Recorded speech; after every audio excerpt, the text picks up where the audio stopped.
Come back. भैया आप मतलब ऐसे अचानक आपने बताया भी नहीं?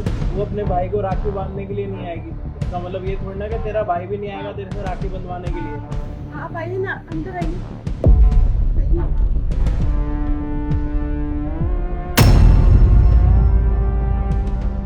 अच्छा भैया भाभी आप बैठिए ना, मैं पानी लेकर आती हूँ। ठीक है। इसके फेस पर चोट के निशान है ना? हाँ अजय, मुझे नहीं लगता कि तांशी की लाइफ में कुछ ठीक चल रहा है। तुमने देखा, उसके पूरे फेस पे निशान थे। कुछ तो गड़बड़ है अजय, प्लीज पता करो उसे क्या हुआ है। सही कह रही हो, आज ये राखी बांधने के लिए घर पर भी नहीं है और ना फोन उठा रही थी, और जैसे हम घर के अंदर आए तो उसने हमें देखा और एकदम से कंफ्यूज हो गई कि इसको भी क्या करना है। कोई नहीं, अभी एक बड़ी बात ठीक है।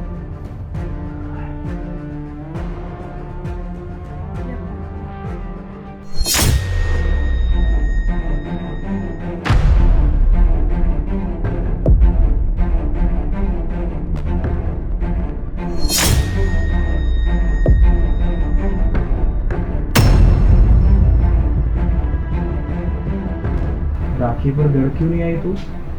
वो भैया घर में ना थोड़ा काम था, बस इसलिए नहीं आई। और आप आ गए तो मुझे बहुत खुशी हुई। आप आओ या मैं आऊँ, बात तो एक ही है ना। अच्छा, ये तेरे हाथ में चोट किस चीज की लगी हुई है?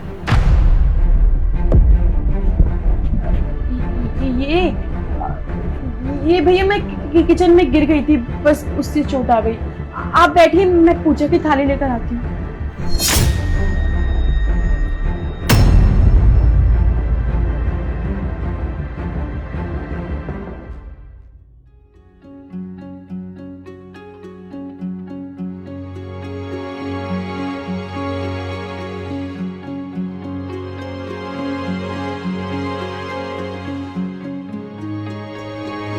लाइए, अपने हाथ दीजिए।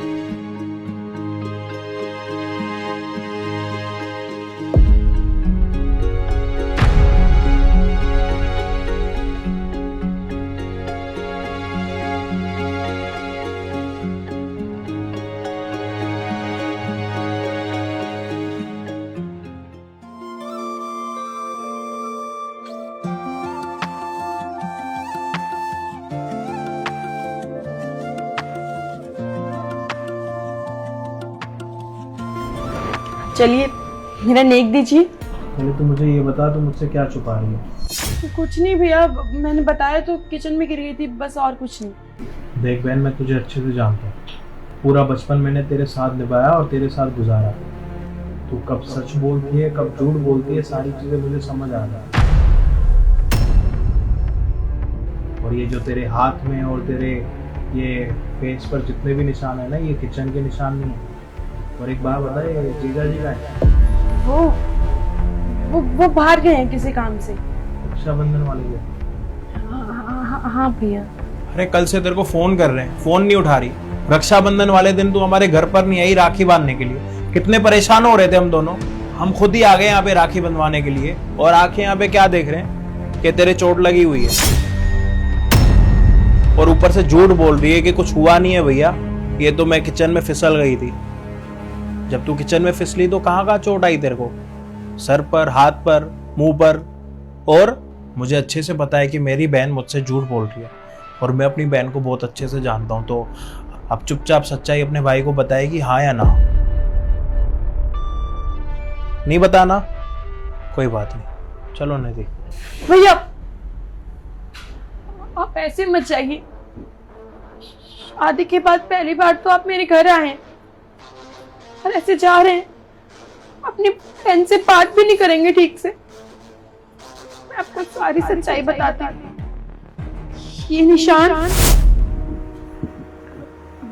ये चीज सुनिए ना। वो मैं क्या कह रही थी, आज रक्षाबंधन है, मैं अपने भाई के यहाँ चली जाऊं क्या राखी बांधने? अच्छा, आज तो रक्षाबंधन है, फिर से तुम्हारा वो भाई बहन का रोना धोना यही चालू रहेगा। और क्या करूंगा भाई, हैं? और क्या करेगी भाई जाके? और साथ में मुझे और लेके जाएगी। चलिए जी, वहां पर कुछ मिलता तो है नहीं, सामने समोसे रख देंगे, खाने के लिए कुछ देंगे नहीं। ऊपर से तेरा भाई क्या देता है, पिछले साल क्या दिया था, 500 रुपए। 500 रुपए देके कोई भाई अपने बहन को अलविदा करता है क्या? निकम्मा भाई, निकम्मी बहन, जाने की जरूरत नहीं, घर पे बैठी रहे। जी आप मेरे भाई के बारे में ऐसे क्यों बोल रहे हैं? तुझे ऐसे नहीं समझ में आने वाला ना? क्या भाई, ऊपर निकल आया तेरे हैं?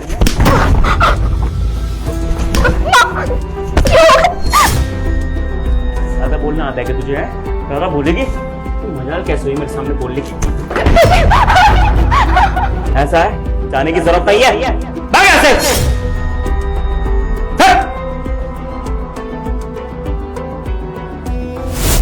भैया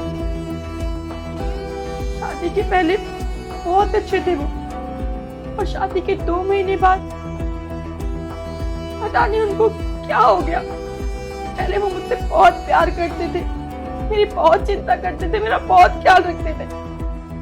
लेकिन उसके बाद वो आए दिन दारू पी के घर आने लगे, रात रात भर घर से बाहर रहते थे, अपने दोस्तों के साथ घूमते थे, फिरते थे।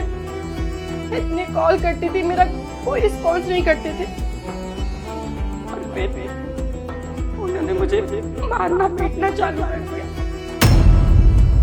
कि ये जो निशान आप देख रहे हैं ना, कि उन्होंने मुझे मारा है।